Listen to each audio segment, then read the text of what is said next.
Hola, anem dintre del tema de formigó a veure el capítol dels àrids.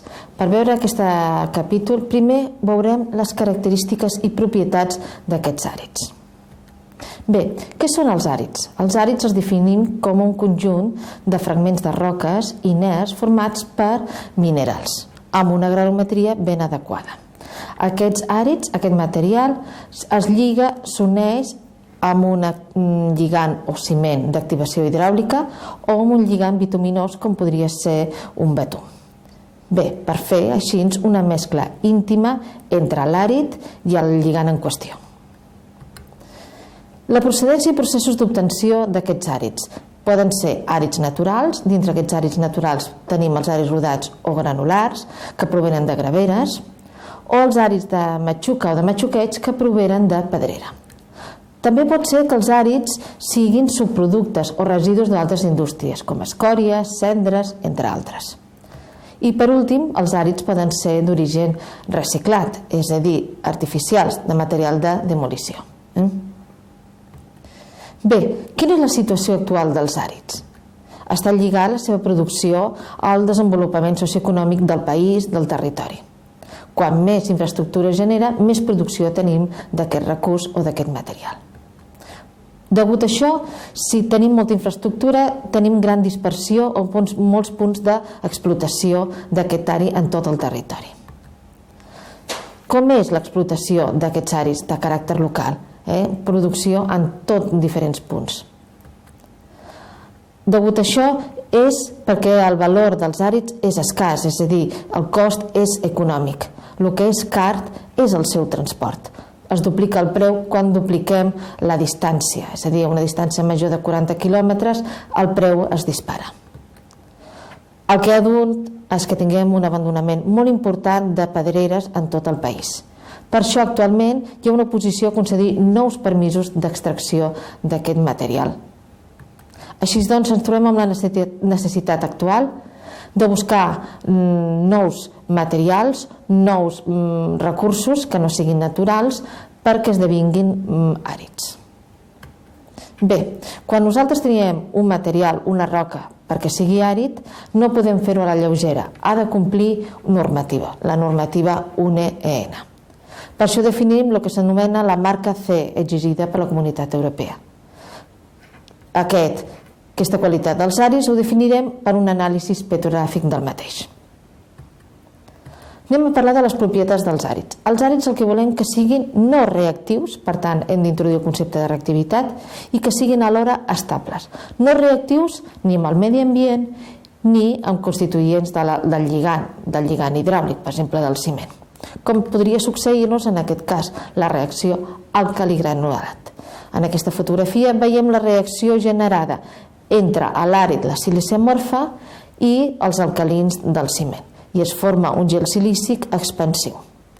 També l'altre concepte que hem de tenir molt clar és que el nostre ADN sigui inert, per tant estable, no reaccioni amb l'aigua o altres components mineralògics.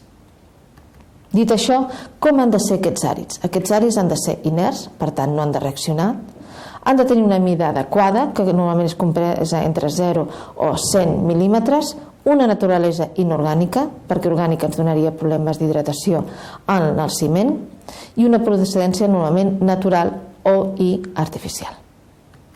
Bé, tenim un llistat de roques no recomanables o que no s'han d'usar per esdevenir un àrid. Aquestes roques es trobem amb l'EAC 2008. Tenim aquest llistat: granits amb l'avançat grau de descomposició, gresos o arenisques friables, vol dir que es disgreguen fàcilment, calcàries margoses, vol dir que tenen argiles, roques que continguin sulfurs oxidables, ens poden donar patologies de sulfats, o bé directament que tinguin impureses de sulfats, càlcics o magnèsics, la sílice activa o amorfa, que continguin substàncies solubles en aigua, per exemple sals o sucres, o roques que siguin d'origen orgànic, que ens donarien problemes d'hidratació en el ciment, o escòries siderúrgiques que tenen silicats inestables, i per últim roques gelades, són roques que han patit cicles de gel i de gel. Dit això, els àrids per formigons tenen un objectiu. Si nosaltres no poséssim els àrids al formigó tindríem problemes d'estabilitat dimensional i el material seria molt car. Així, nosaltres els àrids els posem en el formigó o una mescla bituminosa per donar una estabilitat dimensional i baixar costos. Veiem que és un component majoritari en el nostre nou material, per tant està entre un 70 i 80% en volum d'aquest conjunt del material. Així doncs, és absolutament necessari fer un estudi previ dels àrids per ubicar-lo dintre del formigó. Veiem que influeix directament a la tecnologia del formigó, la treballabilitat, la demanda d'aigua, etc. I sempre hem de saber com es comportarà aquest àrid en el material perquè influenciarà les propietats físiques i mecàniques del formigó i també en la durabilitat del mateix formigó. Bé, com classifiquem els àrids? Hi ha 3 criteris de classificació. El primer criteri de classificació és segons el seu procés d'obtenció. Si ve d'una gravera, per exemple, seran àrids rodats, o ve d'una pedrera, parlarem d'àrids de matxuca o de matxuqueig. Si el volem classificar segons la seva densitat, parlarem d'àrids lleugers o àrids pesants, que òbviament condicionaran a l'estructura que anem a dissenyar. I per últim, el tercer criteri, segons la seva grandària o granometria. Tenim àrids grossos, que correspon als àrids major a 4 mil·límetres, o àrids fins o sorres inferiors a 4 mil·límetres. Bé, un aspecte que no podem deixar de banda dins de la sorra és que aquesta sorra està dividida en 3 fraccions.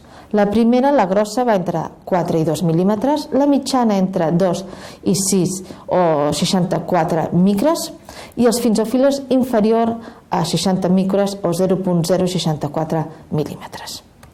Com dèiem, és molt important la sorra. La sorra pot condicionar el comportament del formigó. Una mala sorra ens donarà un mal formigó. No podem tenir variacions granomètriques. Hem de ser que la distribució granomètrica sigui el més homogènia i tampoc variacions composicionals. Barrejar sorres calcàries amb silíciques o entre altres no és recomanable. Un excés de fins també disminuirà les propietats del formigó i ens pot donar una major demanda d'aigua. Per tant, hem d'estudiar sempre a priori com és la sorra. Totes les sorres són iguals? No, tenim diferents qualitats. Per exemple, les sorres calcàries requereixen d'un estudi previ de desgast, perquè normalment es desgasten de manera major que, per exemple, una sorra silícica. I, a més d'aquest major desgast, tenen una major demanda d'aigua. Bé, aquesta ha sigut la primera part del capítol d'àrids. Espero que hagi sigut de la vostra gust. Gràcies.